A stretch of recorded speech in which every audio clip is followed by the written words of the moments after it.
BBC বাংলার television অনুষ্ঠান BBC প্রবাহে আপনাদের সবাইকে স্বাগত জানাচ্ছি। আমি শারমিন রমা। শুরুতেই দেখে নেব আজ কি থাকছে।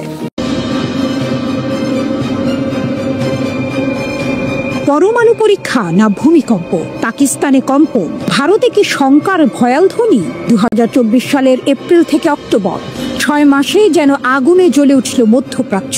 ইরান ও ইসরায়েলের মধ্যে পাল্টাপাল্টি ড্রোন হামলা, মিসাইল ছোড়াছুড়ি আর আকাশে বিমানের গর্জন। পরিস্থিতি এমন ছিল যেন যে কোনো মুহূর্তে শুরু হবে ইরান ইসরায়েলের পূর্ণাঙ্গ যুদ্ধ। ঠিক এই উত্তেজনার মধ্যে বিশ্ব মিডিয়ায় ছড়িয়ে পড়ল এক অদ্ভুত খবর, ইরানে ভূমিকম্প।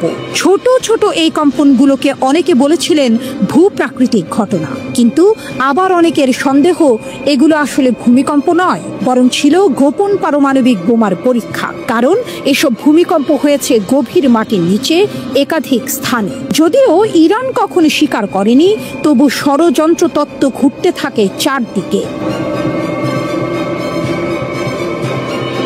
এই ঘটনার 6 মাস পর এবার উপমহাদেশেও যেন বাজল সেই ভয়াল ঘণ্টা। এপ্রিলে কাশ্মীরে পর্যটকদের ওপর সন্ত্রাসী হামলা, প্রাণ গেল 26 জনের। এর জবাবে 7 মে ভারত চালায় অপারেশন সিন্দুর, পাকিস্তানের ভেতরে ঢুকে হামলা। পাকিস্তানে বসে থাকেনি, 3 দিন পর 10 মে চালায় পাল্টা অভিযান, নাম বুরিয়ানু মারসুস। এখানেই গল্পে মোড়, কারণ এই হামলা পাল্টা হামলার সময়েই পাকিস্তানে ধরা পড়ে 3টি ভূমিকম্প। প্রথম দুটি 10 মে সকালে, মাত্রা 4.7 ও 4.0। এরপর যুদ্ধবিরতির একদিন পরে 12 মে সোমবার আবার ভূমিকম্প, এবার মাত্রা 4.6, জায়গা পাকিস্তানের উত্তর ও পশ্চিমাঞ্চল। এবার প্রশ্ন উঠল, এত ভূমিকম্প একসাথে কিভাবে? সময়টা আবার এমন যখন দুই দেশের মধ্যে যুদ্ধের সম্ভাবনা তুঙ্গে ছিল। অনেকেই বলছেন এগুলো সাধারণ ভূমিকম্প নয়, বরং পাকিস্তান হয়তো গোপনে চালিয়েছে পরমাণু বোমার পরীক্ষা। ভূতত্ত্ববিদরা অবশ্য বলছেন হিমালয় অঞ্চলে এমন ভূমিকম্প স্বাভাবিক, কারণ এখানে টেকটোনিক প্লেট নড়াচড়া করে। কিন্তু তবু ষড়যন্ত্র থেমে নেই, কারণ অতীতেও কিছু বলছে। 1998 সালের কথা মনে আছে? সেবার চাগাই পাহাড়ে পরমাণু পরীক্ষার সময়ও প্রথমে ভেবেছিল সবাই সাধারণ ভূমিকম্প, পরে পাকিস্তান নিজেই স্বীকার করে নেয় সেটি ছিল পারমাণবিক পরীক্ষা। তাই এবারও অনেকেই ভাবছেন ইতিহাস কি আবার ফিরে এলো? ভারতের ভূমিকম্প বিশেষজ্ঞ ওপি মিশ্রা অবশ্য পরিষ্কার জানিয়ে দিয়েছেন, প্রাকৃতিক ভূমিকম্পে থাকে 2টি ধাপ, কিন্তু পারমাণবিক বিস্ফোরণে থাকে 3টি ধাপ। কারণ বিস্ফোরণের পর ভূমি থেকে ফিরে আসে প্রতিধ্বনি, আর পাকিস্তানের এই সাম্প্রতিক ভূমিকম্পে সেই 3য় ধাপ ছিল না। তাই তিনি বলছেন, না, এগুলো পরমাণু পরীক্ষা নয়। তবে টুইস্ট এখানে, যদিও প্রমাণ মেলেনি, তবুও ভূমিকম্পের সময়কাল, এলাকা ভিত্তিক কম্পন আর যুদ্ধের প্রস্তুতির মাঝে হঠাৎই কম্পন, সব মিলিয়ে প্রশ্ন থেমে নেই। এদিকে আমেরিকান সায়েন্টিস্ট ফেডারেশনের তথ্য বলছে ভারতের এখন পরমাণু ওয়ারহেড আছে 180টি, পাকিস্তানের আছে 10টি বেশি। 2 দশক পর এই প্রথম ওয়ারহেডের সংখ্যায় পাকিস্তানকে ছাড়িয়ে গেছে ভারত। তাই অনেকেই বলছেন হয়তো যুদ্ধ শুরুর আগেই পাকিস্তান চাচ্ছে নিজেদের অস্ত্র ভান্ডার আরো মজবুত করতে। ভূমিকম্পগুলোর টাইমলাইন ছিল 2 দেশের পুরো দমে যুদ্ধ শুরুর শঙ্কার মধ্যেই। তাই অনেকের ধারণা সামরিক সংঘাত যুদ্ধে রূপ নেওয়ার আগেই নিজেদের পরমাণু অস্ত্রের ভান্ডারকে বাড়ানোর পূর্ণ চেষ্টা করেছে পাকিস্তান। এই লক্ষ্যেই পরিচালিত নিউক্লিয়ার টেস্টের কারণেই ভূমিকম্পের সৃষ্টি, যদিও দাবির পক্ষে সত্যতা এখনো নিশ্চিত করা সম্ভব হয়নি।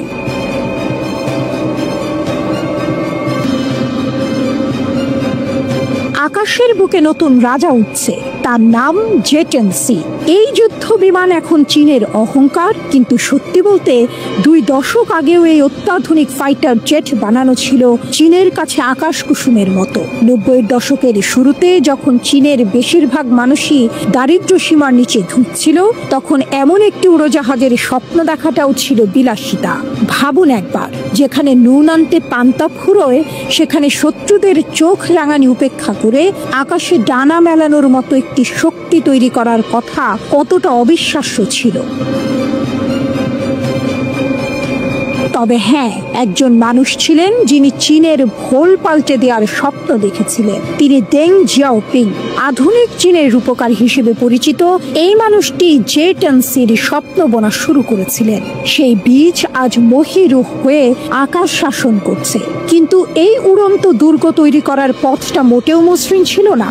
দীর্ঘ আর বন্ধুর সেই পথ এতটাই কঠিন ছিল যে দেং জিয়াওপিং নিজে এই ফাইটারের পূর্ণরূপ দেখে যেতে পারেননি। প্রায় 2.5 দশক লেগেছিল চীনের এই স্বপ্নকে বাস্তবে রূপ দিতে। এই যুদ্ধ বিমান শুধু আকাশেই ওড়ার জন্য তৈরি হয়নি, বরং ভূমি লক্ষ্যবস্তুতে আঘাত হানতেও সমান পারদর্শী এটি। 2018 সালে জে-10সি চীনের বিমান বাহিনীতে যুক্ত হয়। সম্প্রতি এই বিমান সরাসরি যুদ্ধে অংশ নেয়। ভারত আর পাকিস্তানের আকাশ সীমায় যে যুদ্ধ হয়েছিল, বিশেষজ্ঞরা বলছেন দ্বিতীয় বিশ্বযুদ্ধের পর এত বড় আকাশ যুদ্ধ আর দেখা যায়নি।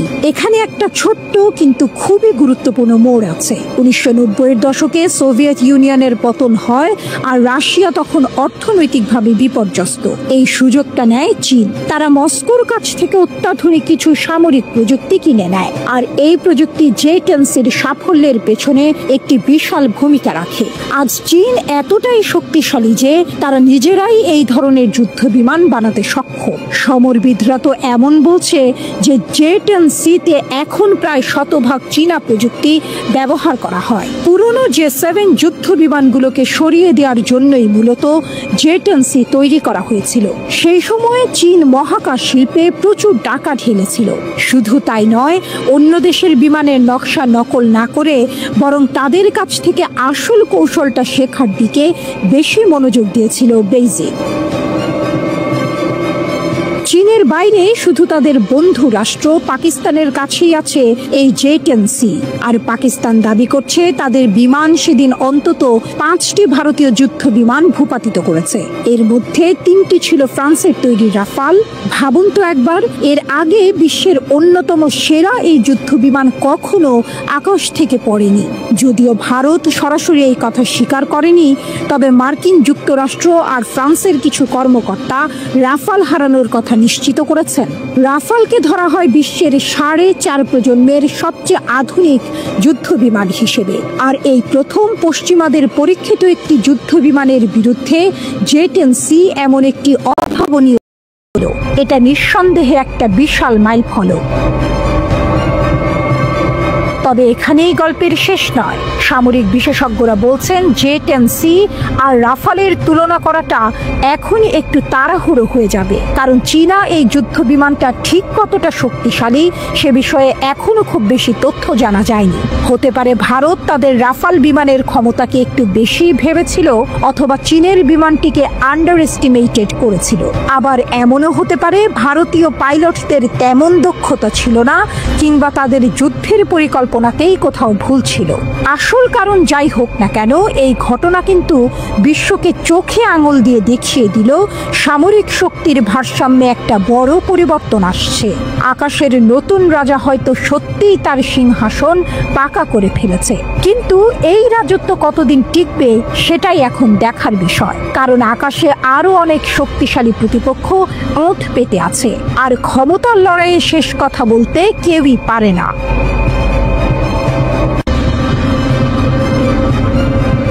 ভারত পাকিস্তান দুই দেশই যুদ্ধবিরতিতে সম্মত হয়েছে। বিশ্বের প্রথম ড্রোন যুদ্ধ দেখা গেছে।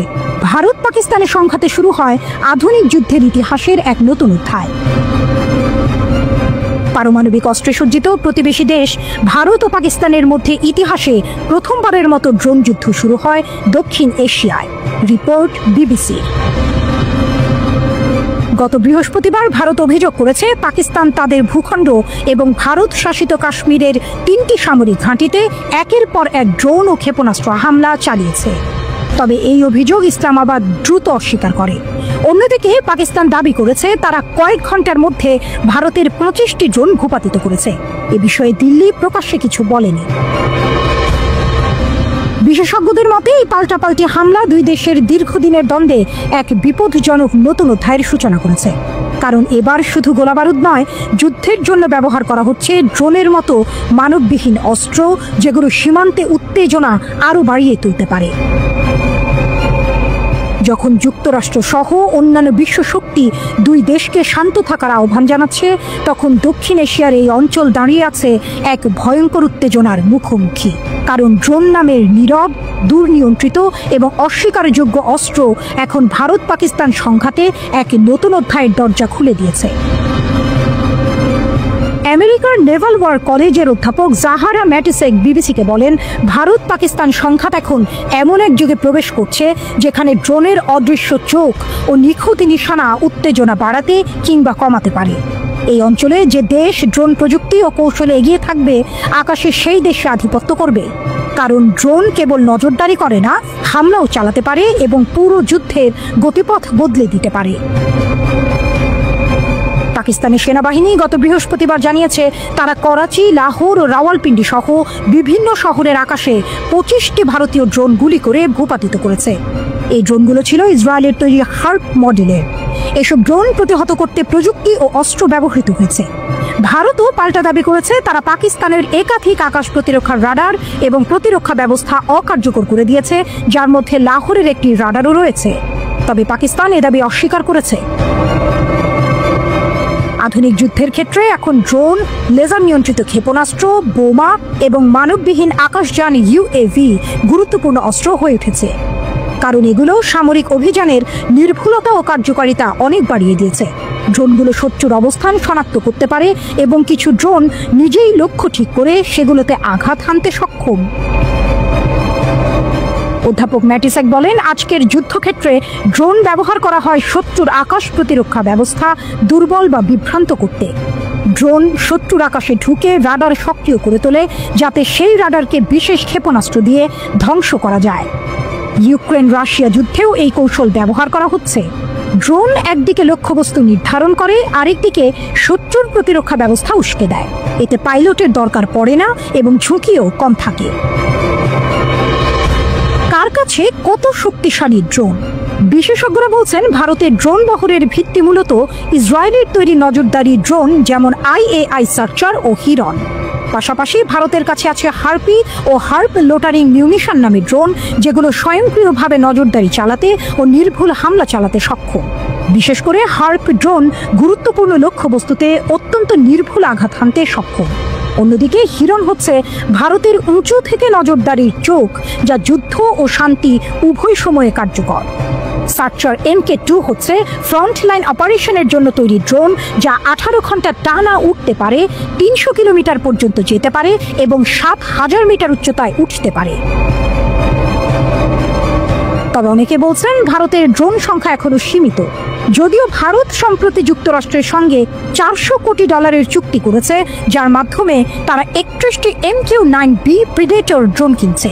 এই ড্রোনগুলো 40 ঘন্টা উঠতে পারে এবং 40,000 ফুট পর্যন্ত উচ্চতায় পৌঁছাতে পারে। এতে ভারতের আঘাত হানার ক্ষমতা অনেক বাড়বে। অন্যদিকে পাকিস্তানের ড্রোন বহর অনেক বিস্তৃত ও বৈচিত্র্যময়।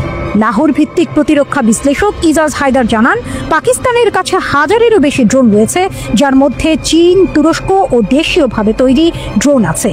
পাকিস্তানের উল্লেখযোগ্য ড্রোনের মধ্যে রয়েছে চীনের CH-4, তুরস্কের বাইরাক্তার একইঞ্চি এবং দেশীয়ভাবে তৈরি বোরাক ও শাহপার ড্রোন। এছাড়া পাকিস্তান নিজস্বভাবে লোটারিং অস্ত্র তৈরি করেছে, যা আঘাত হানার সক্ষমতা আরও বাড়িয়েছে। ইজাজ হায়দার বলেন, পাকিস্তানের বিমান বাহিনী প্রায় 1 দশক ধরে ড্রোনকে কার্যক্রমে যুক্ত করছে। তাদের লক্ষ্য এমন লয়াল উইংম্যান ড্রোন তৈরি করা, যা মানুষের চালিত যুদ্ধ বিমানের সঙ্গে সমন্বয় করে কাজ করতে পারে। অন্যদিকে অধ্যাপক ম্যাটিসেক মনে করেন, ভারতের জন্য ইসরায়েলের প্রযুক্তিগত সহায়তা, বিশেষ করে হার্প ও হিরন ড্রোন অত্যন্ত গুরুত্বপূর্ণ। আর পাকিস্তান যে তুরস্ক ও চীনের ড্রোন প্ল্যাটফর্মে নির্ভর করছে, তা তার অস্ত্র প্রতিযোগিতার দিকটা স্পষ্ট করে। বিশেষজ্ঞরা বলছেন, ভারত পাকিস্তানের মধ্যে ড্রোন যুদ্ধ যতটা উত্তেজনা তৈরি করেছে, তা এখনও রাশিয়া ইউক্রেন যুদ্ধের মতো ব্যাপক নয়। সেখানে হাজার হাজার ড্রোন নজরদারি, লক্ষ্য ঠিক করা এবং আক্রমণের কাজে ব্যবহৃত হচ্ছে। ভারতীয় প্রতিরক্ষা বিশ্লেষক মনোজ যোশী বিবিসিকে বলেন, ড্রোন ব্যবহারের মাধ্যমে যুদ্ধ বিমান বা বড় ক্ষেপণাস্ত্র ব্যবহার না করে অপেক্ষাকৃত সীমিত এক সামরিক কৌশল বেছে নেওয়া হয়েছে। ড্রোনের অস্ত্রশক্তি যুদ্ধ বিমানের চেয়ে কম, তাই এটি এখনো সংযত পদক্ষেপ। তবে যদি এটি বড় আকারের বিমান অভিযানের সূচনা হয় তবে পুরো পরিস্থিতি পাল্টে যাবে। অন্যদিকে ইজাজ হায়দার মনে করেন, জম্মুতে পাকিস্তানের সাম্প্রতিক ড্রোন হামলা কেবল তাৎক্ষণিক প্রতিক্রিয়া এবং তা পাকিস্তানের পূর্ণাঙ্গ প্রতিশোধ নয়।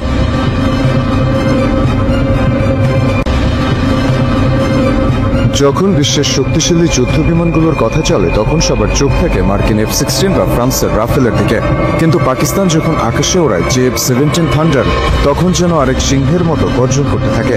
হ্যাঁ, আপনি ঠিক শুনেছেন, পাকিস্তানের আকাশসীমায় নতুন এক অভাবনীয় শক্তির জন্ম হয়েছে। JF-17 থান্ডার আকাশে নতুন ইতিহাস তৈরি করেছে। এই যুদ্ধ বিমান সর্বোচ্চ 50,000 ফুট উচ্চতায় উঠতে পারে। এর গতি ঘন্টায় 2000 কিলোমিটার। তবে এর সবচেয়ে গুরুত্বপূর্ণ বৈশিষ্ট্য হচ্ছে এর আক্রমণাত্মক ক্ষমতা। JF-17 থান্ডার প্রতিরক্ষা কৌশল এবং অপারেশনেও বিশেষভাবে সফল। JF-17 থান্ডার প্রথমবার উঠতে শুরু করার পর এটি খুব দ্রুতই বিশ্বের সেরা যুদ্ধ বিমানগুলির মধ্যে স্থান করে নেয়। এটি যে কোনো আবহাওয়াতেই একেবারে নিখুঁতভাবে উঠতে সক্ষম এবং যে কোনো পরিস্থিতিতে শত্রুকে পরাস্ত করতে পারে। পাকিস্তান যে প্রযুক্তি ব্যবহার করেছে তা বিশ্বের বাকি দেশগুলোর থেকে একেবারেই আলাদা। পাকিস্তান এই বিমানটিকে প্রাইড অব পাকিস্তান বলে আখ্যায়িত করেছে। যুদ্ধ বিমানটি বিশ্বব্যাপী অত্যন্ত প্রশংসিত হয়েছে। JF-17 থান্ডার যুদ্ধ বিমান ওজনে তুলনামূলকভাবে হালকা। দিনে রাতে এবং সব ঋতুতে হামলা চালাতে সক্ষম এই যুদ্ধ বিমান পাকিস্তান অ্যারোনটিক্যাল কমপ্লেক্স এবং চীনের চেংদু এয়ারক্রাফট ইন্ডাস্ট্রি কর্পোরেশনের যৌথ উদ্যোগে তৈরি করা হয়েছে। এর সাহায্যে অনেক উঁচু থেকে হামলা চালানো, মাটির খুব কাছাকাছি নেমে বোমাবর্ষণ করা, প্রতিপক্ষের যুদ্ধ বিমানের সঙ্গে আকাশে ডগফাইট করা যায়, এমনকি শত্রুর আকাশসীমায় ঢুকে তাদের ঘাঁটি এবং সমরসজ্জার নির্ভুল খবর নিয়ে আসতে পারে এই যুদ্ধ বিমান। মাত্র কয়েক সেকেন্ডের মধ্যে JF-17 থান্ডার এমন এক আক্রমণ চালায় যা পুরো বিশ্বের বিমান বিশেষজ্ঞদের চমকে দেয়। এটি নিঃসন্দেহে পাকিস্তানের জন্য একটি কৌশলগত বিজয় এবং আকাশে নতুন শক্তির পরিচয়। JF-17 থান্ডার এবার শুধু পাকিস্তান নয়, পুরো আন্তর্জাতিক মঞ্চে তার শক্তির প্রদর্শন করেছে। সংযুক্ত আরব আমিরাতের দুবাইতে একটি বিমান প্রদর্শনীতে এর অসাধারণ পারফরম্যান্স বিশ্ববাসীকে হতবাক করে দিয়েছিল। কাতারের শাসক শেখ তামিম ইবনে হামাদ আল থানি এর প্রশংসা করেছেন এবং এই বিমান কেনার আগ্রহ প্রকাশ করেছেন। এই যুদ্ধ বিমানের মাধ্যমে পাকিস্তান শুধু একটি উন্নত যুদ্ধ বিমান তৈরি করেনি, বরং তাদের সামরিক শক্তি বিশ্বের সামনে আরও দৃঢ়ভাবে প্রতিষ্ঠিত করেছে।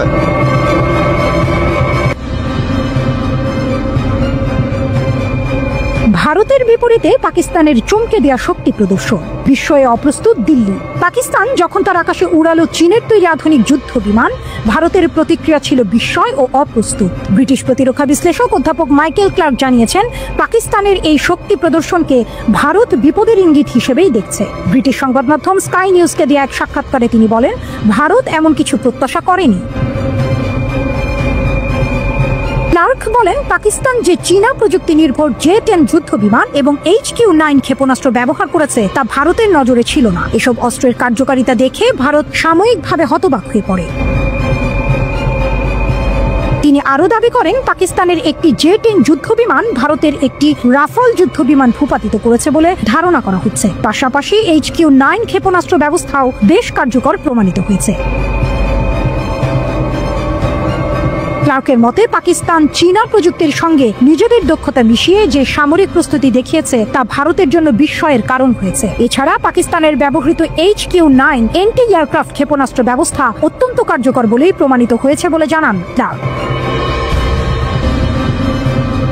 চীনের প্রযুক্তি ও পাকিস্তানের নিজস্ব দক্ষতা একত্র করে তারা যেরকম সামরিক শক্তি দেখিয়েছে তা ভারতের জন্য ছিল একেবারে অপ্রত্যাশিত। তিনি বলেন, পাকিস্তানের সেনাপ্রধান জেনারেল আসিম মুনিরের আগ্রাসী মনোভাব সম্পর্কে ভারত আগে থেকেই জানত। সে কারণে ভারতের প্রতিক্রিয়াও ছিল ততটাই কড়া। তারা বুঝিয়ে দিতে চেয়েছে যে কোনো সময় তারা পূর্ণমাত্রার যুদ্ধের জন্য প্রস্তুত। এই প্রস্তুতির অংশ হিসেবেই ভারতের বিমানবাহী রণতরী করাচি উপকূল থেকে মাত্র 300 মাইল দূরে মোতায়েন করা হয়। এটি ছিল স্পষ্টতই একটি সামরিক হুমকি। কিন্তু শেষ পর্যন্ত কূটনৈতিক উদ্যোগে উত্তেজনা কিছুটা প্রশমিত হয়। অধ্যাপক ক্লার্ক বলেন, আন্তর্জাতিক চাপ এবং কূটনৈতিক আলোচনার ফলেই দুই দেশ পিছিয়ে আসে। মার্কিন প্রেসিডেন্ট ডোনাল্ড ট্রাম্প এবং পররাষ্ট্রমন্ত্রী মার্কো রুবিওর হস্তক্ষেপে যুদ্ধবিরতিতে সম্মত হয় ভারত ও পাকিস্তান। ট্রাম্প এক বিবৃতিতে বলেন, ভারত ও পাকিস্তান সম্পূর্ণ ও তাৎক্ষণিক যুদ্ধবিরতিতে পৌঁছেছে। 4 দিন ধরে চলা হামলা পাল্টা হামলার পর এই সিদ্ধান্ত নেওয়া হয়। পাকিস্তানের পররাষ্ট্রমন্ত্রীও বিষয়টি নিশ্চিত করেছেন। ভারত পাকিস্তান উত্তেজনার সর্বশেষ এই ধাপ শুরু হয় 7 মে, যখন ভারতীয় সীমান্ত হামলায় পাকিস্তানের দাবি অনুযায়ী কমপক্ষে 31 জন বেসামরিক নাগরিক নিহত হন। এই ঘটনার জবাবে পাকিস্তান বড় ধরনের সামরিক প্রতিশোধ নেয়। পাকিস্তান দাবি করে তারা ভারতের 5টি যুদ্ধ বিমান গুলি করে নামিয়েছে, এর মাঝে 3টি রাফাল যুদ্ধ বিমান, এছাড়া ডজন খানেক ড্রোনও ধ্বংস করেছে। শনিবার ভোরে পাকিস্তানের একটি বিমান ঘাঁটিতে ভারতীয় হামলার পর পাকিস্তানও পাল্টা হামলা চালায়। তাদের দাবি, পাকিস্তানের JF-17 থান্ডার যুদ্ধ বিমান থেকে ছোড়া হাইপারসনিক ক্ষেপণাস্ত্র ভারতের আদমপুর বিমান ঘাঁটিতে মোতায়েন S-400 প্রতিরক্ষা ব্যবস্থা ধ্বংস করে দেয়। S-400 হচ্ছে ভারতের সবচেয়ে উন্নত আকাশ প্রতিরক্ষা ব্যবস্থা, যার দাম প্রায় 1.5 বিলিয়ন মার্কিন ডলার। এই ঘটনার মাধ্যমে পাকিস্তান শুধু ভারতকেই নয়, গোটা বিশ্বকেও দেখিয়েছে যে তারা কেবল প্রতিরক্ষার জন্য নয়, পাল্টা আঘাত হানার ক্ষমতাও রাখে। তাদের চীনা প্রযুক্তির সঙ্গে নিজেদের সামরিক কৌশল ও দক্ষতা একত্র হয়ে এখন ভারতীয় উপমহাদেশে এক নতুন সামরিক ভারসাম্য সৃষ্টি করেছে।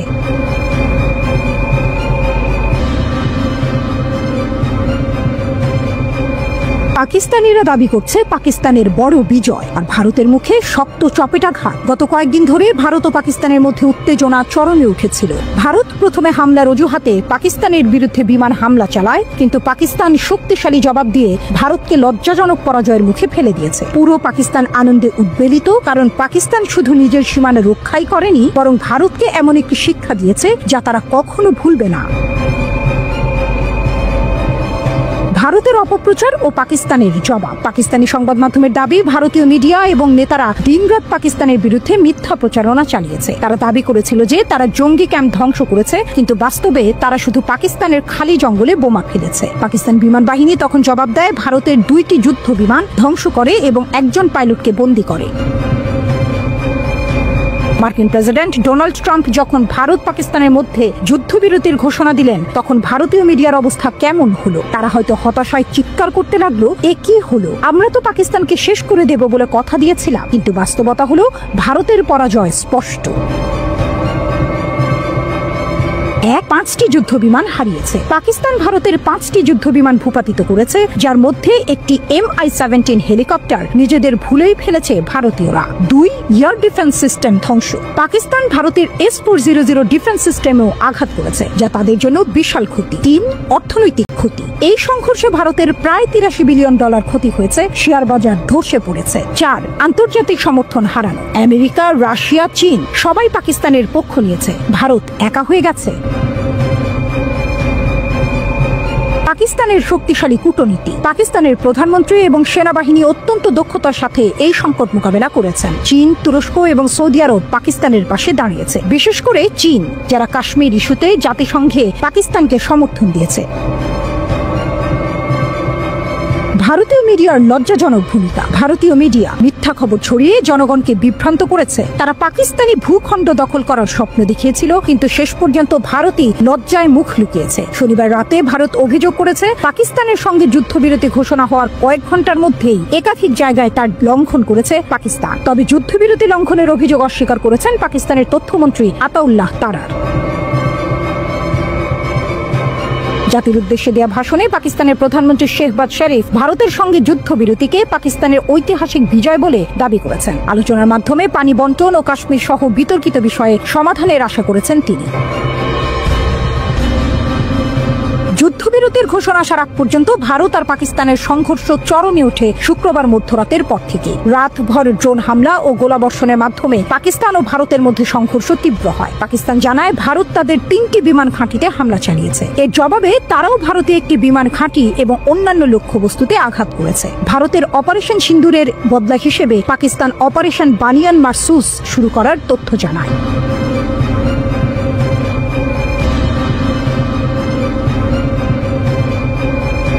মুখে রাম রাম, বগলে ছুরি, ভারতের মনস্তাত্ত্বিক যুদ্ধ।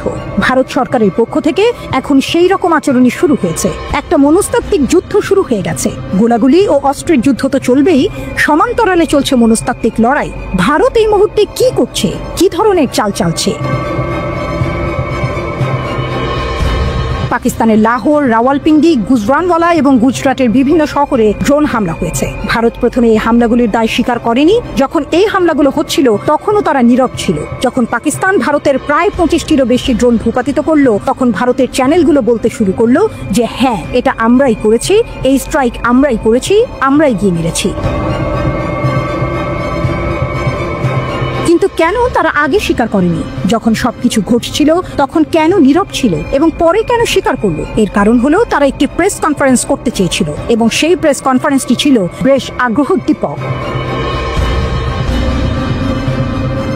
সেখানে তাদের পররাষ্ট্র দপ্তরের সচিব বিক্রম মিস্ত্রি উপস্থিত ছিলেন। কর্নেল সোফিয়া কুরেশিও ছিলেন, যিনি এর আগেও একটি প্রেস কনফারেন্স করেছিলেন। উইং কমান্ডার ভায়োমিকা সিংও সেখানে ছিলেন। তারা দাবি করলেও পাকিস্তানের পক্ষ থেকে ড্রোন হামলা ও ক্ষেপণাস্ত্র হামলা চালানো হয়েছে এবং পাঞ্জাবের বিভিন্ন শহরকে টার্গেট করা হয়েছে। এরপর তারা একটি লম্বা তালিকা দিল যেখানে অমৃতসরের কথাও উল্লেখ ছিল। মজার ব্যাপার হলো তাদের প্রধান মনোযোগ ছিল ভারতীয় পাঞ্জাবের দিকে, যেন ওখানেই সব হামলা হয়েছে। ভারতের দাবি পাকিস্তানের পক্ষ থেকে এই বর্বরতা হয়েছে এবং তারা আমাদের ভারতীয় পাঞ্জাবের শিখ সম্প্রদায়কে টার্গেট করেছে, আর সেই কারণে আমরা তাদের পাঞ্জাবের বিভিন্ন শহরে আমাদের ড্রোন পাঠিয়েছি এবং সেগুলোর মাধ্যমে তাদের টার্গেট করেছি। এখানেই মনস্তাত্ত্বিক যুদ্ধ, কারণ ভারত জানে যে শিখ সম্প্রদায়ের মধ্যে পাকিস্তানের প্রতি একটি সহানুভূতি রয়েছে এবং খালিস্তান আন্দোলন পাকিস্তানিদের খুব কাছে। কানাডা ও ইংল্যান্ডের মতো দেশে খালিস্তান আন্দোলনের নেতারা পাকিস্তানের খুব ঘনিষ্ঠ, তাই তাদের প্রথম কাজ হলো শিখদের পাকিস্তানের বিরুদ্ধে খেপিয়ে তোলা, দাবি করছে পাকিস্তানিরা। ভারত চাইছে ভারতীয় শিখদের মনে পাকিস্তানের বিরুদ্ধে রাগ জন্মাতে, যেন তারা ভাবে পাকিস্তানি তাদের শহরে হামলা করছে। সবচেয়ে চমকপ্রদ দিক ছিল পাকিস্তান এসব হামলার জবাব বা স্বীকৃতি দিচ্ছে না। রাত পেরিয়ে যায়, দিন আসে, পাকিস্তানের তরফে একটি আনুষ্ঠানিক ঘোষণা আসে না। কেন? যখন পাকিস্তান ভারতের 5টি জেট বিমান ভূপাতিত করেছে তখন পাকিস্তান জোর গলায় বলেছে হ্যাঁ, আমরা গুলি করেছি, এই নাও প্রমাণ। এমনকি আল আরাবিয়ার মতো আন্তর্জাতিক সংবাদ মাধ্যমও তা স্বীকার করেছে। কিন্তু ভারতের অস্বস্তিকর নীরবতা কেন? ভারতীয় পররাষ্ট্র সচিব মিস্ত্রির প্রতিক্রিয়া ছিল আরো অবাক করা। যখন এক সাংবাদিক জিজ্ঞাসা করেন পাকিস্তান তো বলছে তারা ভারতের 5টি জেট গুলি করে নামিয়েছে, আপনি এটা অস্বীকার করছেন না কেন? তখন মিস্ত্রি বলেন এটা আলোচনা করার এখন সময় নয়, সময় এলে বলা হবে। এ যেন গলা কাঁপা স্বীকারোক্তি। পাকিস্তান যেখানে সরাসরি ঘোষণা দিচ্ছে আমরা গুলি করেছি, সেখানে ভারতীয় পররাষ্ট্র মন্ত্রণালয় বলছে এখন সময় আসেনি বলার। এই যুদ্ধ শুধু আকাশে ড্রোন আর ক্ষেপণাস্ত্রের নয়, এটা মনস্তত্ত্বের যুদ্ধ। পাকিস্তানের দাবি ভারতের কূটনৈতিক চালগুলো দেখাচ্ছে তারা একটি বড় নাটক মঞ্চস্থ করছে, যেখানে উদ্দেশ্য শুধু হামলা নয়, জনমত ও আন্তর্জাতিক প্রতিক্রিয়া নিয়ন্ত্রণ করাও।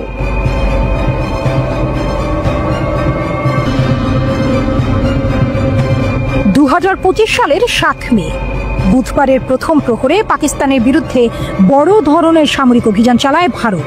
এই অভিযানকে নাম দেওয়া হয় অপারেশন সিঁদুর। এতে অংশ নেয় ভারতের প্রায় 80টি যুদ্ধ বিমান, ড্রোন ও মিসাইল। রাফাল, মিরাজ 2000, MiG-29 ও সুখোই 30 এমন সব অত্যাধুনিক এয়ারক্রাফট ছিল এই বহরে। কিন্তু ইসলামাবাদের প্রস্তুতির মুখে ভারতের আক্রমণ কার্যত ব্যর্থ হয়। পাকিস্তান চীনের তৈরি অত্যাধুনিক যুদ্ধ বিমান J-10C এবং নিজস্ব JF-17 ব্যবহারের মাধ্যমে রক্ষা করে নিজের আকাশ। ভারতের ফ্রন্ট লাইন আক্রমণ ভেঙে পড়ে। সেদিন আকাশেই ধ্বংস হয়ে যায় ভারতের 3টি রাফাল সহ মোট 5টি যুদ্ধ বিমান। এই আকাশ যুদ্ধকে দক্ষিণ এশিয়ার সবচেয়ে বড় আকাশ যুদ্ধ বলে বর্ণনা করেছে মার্কিন সংবাদ মাধ্যম CNN। তাদের প্রতিবেদনে বলা হয় দুই দেশের কমপক্ষে 140টি যুদ্ধ বিমান মুখোমুখি অবস্থানে ছিল সীমান্তের দুই পাশে। কেউ কারো চোখে পড়েনি, কারণ আকাশে তারা অনেক দূরত্ব বজায় রেখে চলছিল। কিন্তু এখানে ব্যবহৃত হয় বিয়ন্ড ভিজুয়াল রেঞ্জ বা BVR প্রযুক্তির লং রেঞ্জ মিসাইল। এই মিসাইল 160 কিলোমিটার দূর থেকে আঘাত হানতে সক্ষম। এই মিসাইল যুদ্ধেই পাকিস্তান 5ম প্রজন্মের চীনা J-10C ফাইটার জেট ব্যবহার করে ভারতের বিমান ধ্বংস করে দেয়। CNN জানায় এই অভিযানে J-10C যুদ্ধ বিমান ছিল মূল চালিকা শক্তি। এর সাহায্যে ভারতের রাফাল ও অন্যান্য ফাইটার জেট ভূপাতিত হয়। এর মাধ্যমে দক্ষিণ এশিয়ার আকাশে শক্তির ভারসাম্যে বড় রকমের পরিবর্তন চলে আসে। পাকিস্তানের পররাষ্ট্রমন্ত্রী ইসাকদার জানান ভারতীয় বিমানবহর ধ্বংসের পুরো সক্ষমতা পাকিস্তানের ছিল, তবে শুধুমাত্র হামলাকারী বিমানগুলোকেই লক্ষ্যবস্তু করা হয়। তাই 5টি যুদ্ধ বিমান ভূপাতিত হলেও বাকি বিমানগুলো ফিরতে পেরেছে। 2022 সালে পাকিস্তান চীনের কাছ থেকে অত্যাধুনিক জে-10C যুদ্ধ বিমান কেনে। এটি 4.5 জেনারেশনের মাল্টি-রোল ফাইটার জেট তৈরি করেছে চীনের চেংদু এয়ারক্রাফট কর্পোরেশন। এই বিমানকে বলা হয় ভিগোরাজ ড্রাগন, যার মধ্যে রয়েছে AESA রাডার, উন্নত এভিওনিক্স এবং দুর্দান্ত লক্ষ্যভেদী ক্ষমতা। পাকিস্তানের 15 নম্বর কোবরা স্কোয়াড্রন এই বিমান পরিচালনা করে। ভারতের বিরুদ্ধে এই জেট ব্যবহার করে PL-15 ইয়ার টু ইয়ার মিসাইল ছোড়া হয়। এই ক্ষেপণাস্ত্র চীন দ্রুত এক্সপ্রেস ডেলিভারিতে পাকিস্তানকে সরবরাহ করে, বিশেষ করে পেহেলগামের ঘটনার পর। এটি শব্দের চেয়ে 5 গুণ দ্রুতগামী এবং 200 থেকে 300 কিলোমিটার দূরত্ব পর্যন্ত নিখুঁতভাবে আঘাত করতে পারে। চীনের aviation industry corporation of China তৈরি করে এই মিসাইল, যা এখন চীনের এয়ার কমব্যাট কৌশলের অন্যতম মূল অংশ। CNN বলছে, এই সফল প্রতিরক্ষার মধ্য দিয়ে পাকিস্তান শুধু নিজের সীমান্ত রক্ষা করেনি, বরং পুরো দক্ষিণ এশিয়ার আকাশে এক নতুন বার্তা দিয়েছে। কাশ্মীর থেকে ইন্দো প্যাসিফিক সব জায়গায় এই শক্তি শত্রুদের জন্য সতর্ক বার্তা হয়ে দাঁড়িয়েছে। এই লড়াইয়ে পাকিস্তান ভারতের তুলনায় এক ধাপ এগিয়েছে বলে মনে করেছে আন্তর্জাতিক বিশ্লেষকরা। পাকিস্তান প্রমাণ করেছে এটি এখন শুধু একটি পারমাণবিক শক্তিধর দেশ নয়, বরং আধুনিক প্রযুক্তি, দূরপাল্লার ক্ষেপণাস্ত্র এবং যুদ্ধ বিমানের মিশ্রণে একটি দুর্ধর্ষ আকাশ শক্তিও। আর ভারতের জন্য এই পরাজয় শুধু একদিনের যুদ্ধহানির ব্যর্থতা নয়, এটি একটি বড় কৌশলগত ধাক্কা। পাকিস্তানকে তবে এশিয়ার নতুন সুপার পাওয়ার।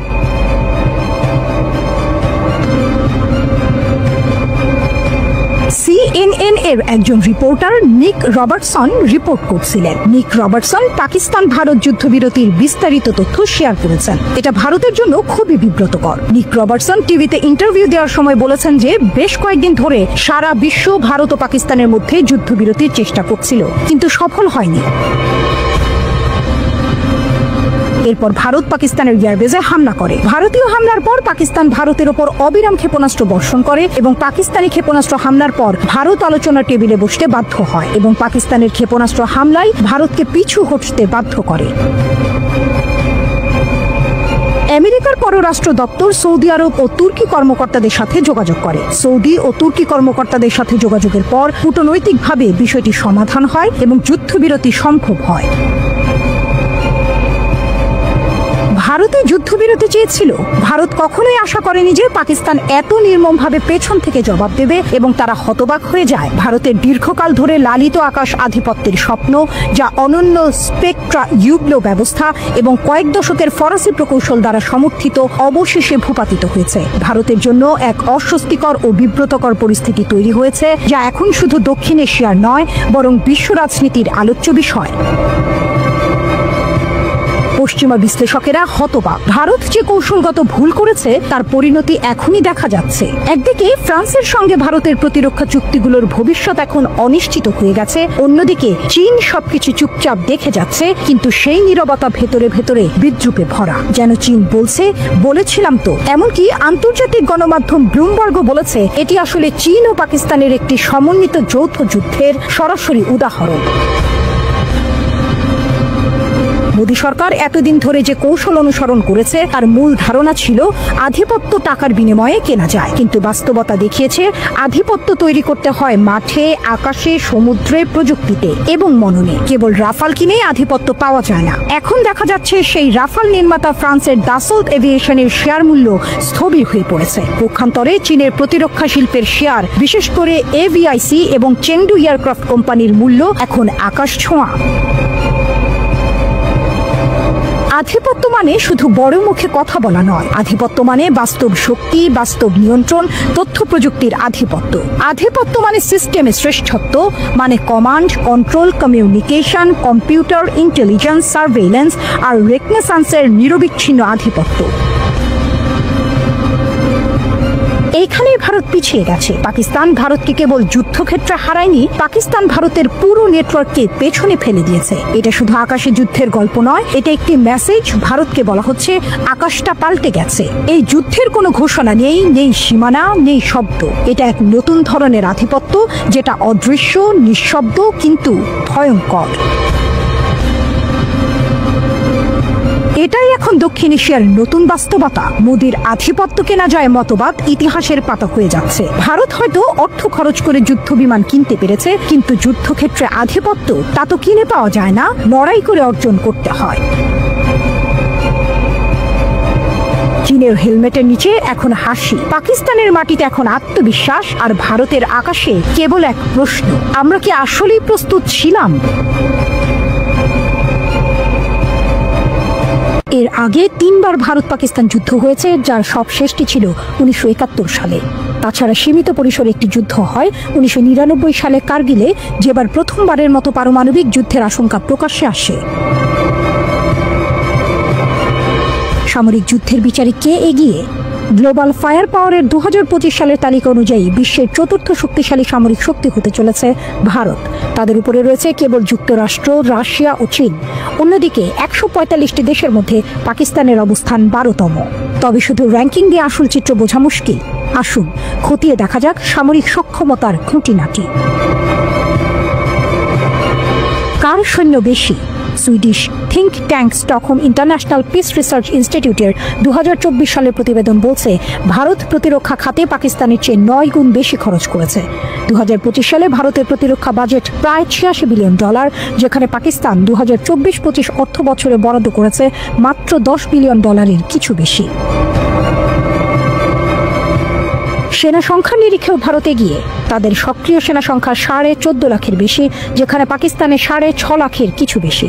রিজার্ভ সেনা ও আধা সামরিক বাহিনীর ক্ষেত্রেও ভারতের পাল্লা ভারী। স্থলযুদ্ধে কে শক্তিশালী? স্থলভাগের লড়াইয়ে বেশিরভাগ ক্ষেত্রেই ভারতের আধিপত্য দেখা যায়, তবে চমক আছে অন্যখানে। স্বয়ংক্রিয় কামান ও মাল্টিপল রকেট লঞ্চারের সংখ্যায় পাকিস্তান কিন্তু ভারতের চেয়ে এগিয়ে। পাকিস্তানের 662টি সেলফ প্রপালড আর্টিলারির বিপরীতে ভারতের কাছে আছে মাত্র 100টি। একইভাবে পাকিস্তানের 600টি মোবাইল রকেট প্রজেক্টরের তুলনায় ভারতের কাছে আছে 264টি। তবে ট্যাঙ্কের সংখ্যায় ভারত অনেক এগিয়ে। তাদের কাছে 4201টি ট্যাঙ্ক, 1,48,594টি সাঁজোয়া যান এবং 3975টি টেনে নিয়ে যাওয়া কামান রয়েছে।